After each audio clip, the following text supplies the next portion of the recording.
Hey, how are you? I'm so happy that you're here.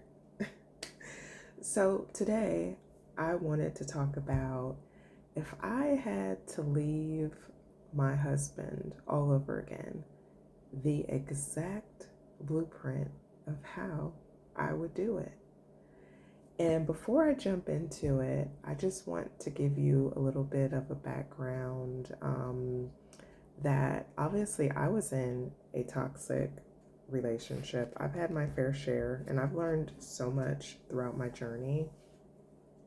But I do want to let you know that if you are done shrinking, you are done performing, you are done being quiet, you are done pretending and putting the feelings of your spouse over your own, you are done complying with foolishness, you are in the right place. And by the end of this video, you'll know exactly what to do. And please take what resonates and leave what does not, because obviously I am not a professional. I am just someone who has lived the experience and have learned a lot throughout the process. I've went wrong, right, in certain areas by acting primarily based off of emotions, right? Like when emotions are running high, sometimes we will do things that make us act out of character, make rash decisions.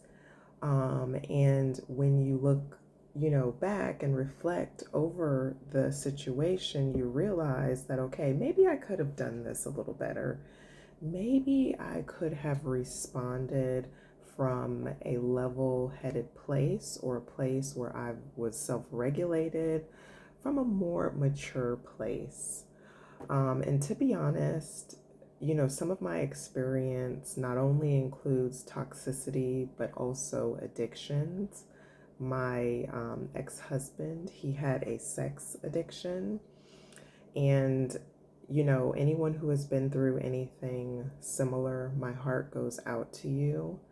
And it's nothing to take lightly at all, because the thing about any type of addiction and when your spouse refuses to get the help that they need or work things through in the relationship, that puts you in a very tight space.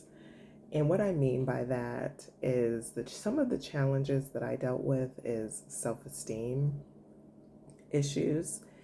And it wasn't until I really brought awareness to how I was feeling and allowed myself to actually feel all of how I was feeling. Doing that allowed me to really navigate the situation a lot better and realize that everything that he was doing had nothing to do with me. It had nothing to do with me. There was nothing that I could have done better. There was nothing that I could have done on my own. And I am a woman of God, so I looked at it from a very spiritual perspective, meaning, whatever demons he is fighting, that is his journey. And I'm definitely rooting for him, but there's work that he needs to do and that he's responsible for, and I cannot take that on by myself.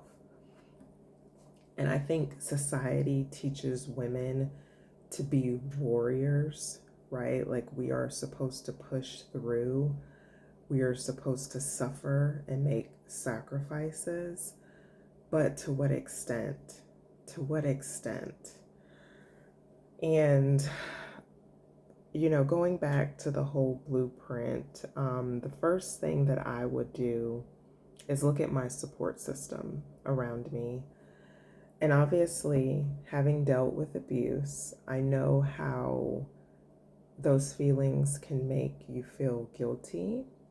It can make you feel shame, especially coming from your husband, someone that you're supposed to trust and be so close to, and all of the things.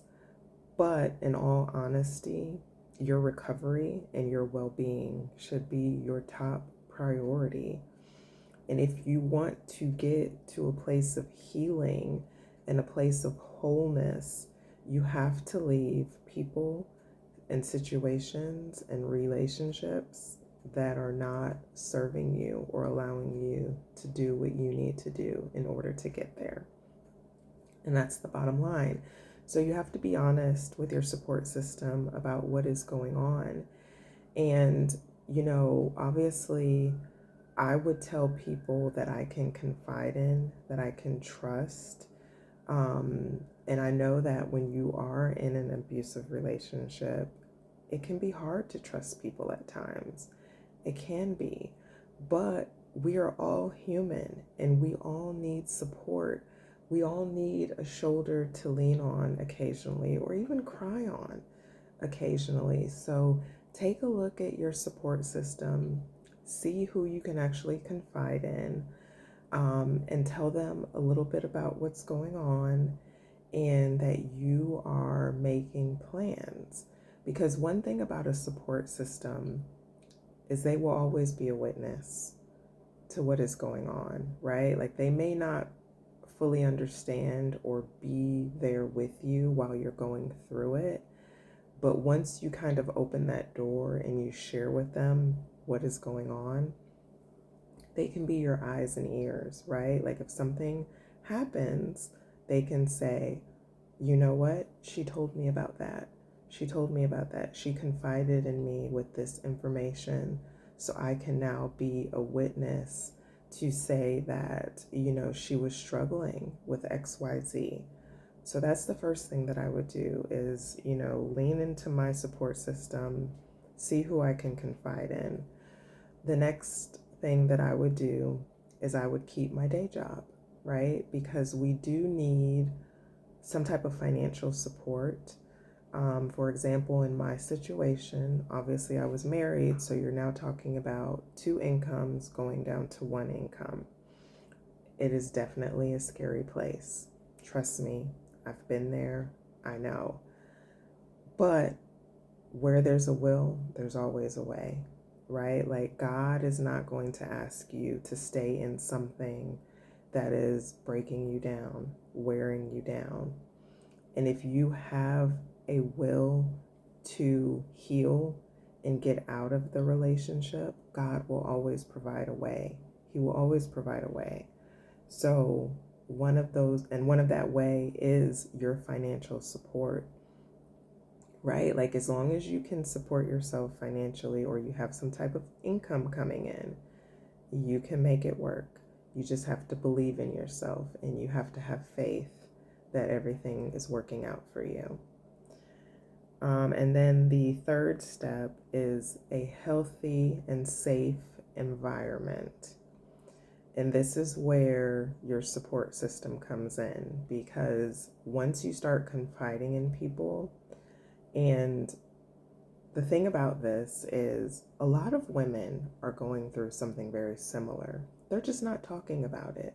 And that's okay. That's okay. But once you open that door to your support system and you start telling people about what's going on, someone will open their door to you.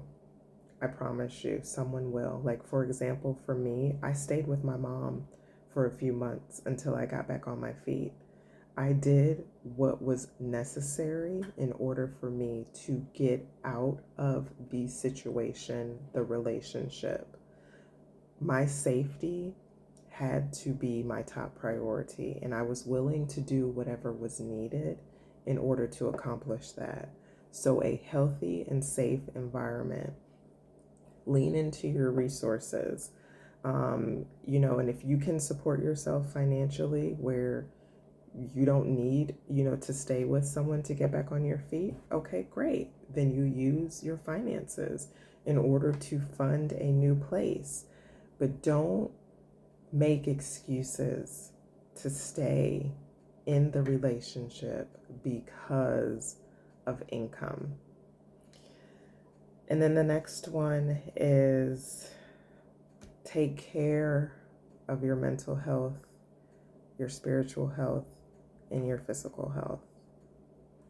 That needs to be priority as you're going through this process, and just take it one step at a time. So, for example, the physical aspect, you can go for walks outside. You can do something as simple as stretching in the morning, or do yoga, take a yoga class, go to the gym. Anything that's going to move your body. Playful dance is another thing that you can do, and the possibilities are endless. Just get moving. Allow all of those emotions to move through you.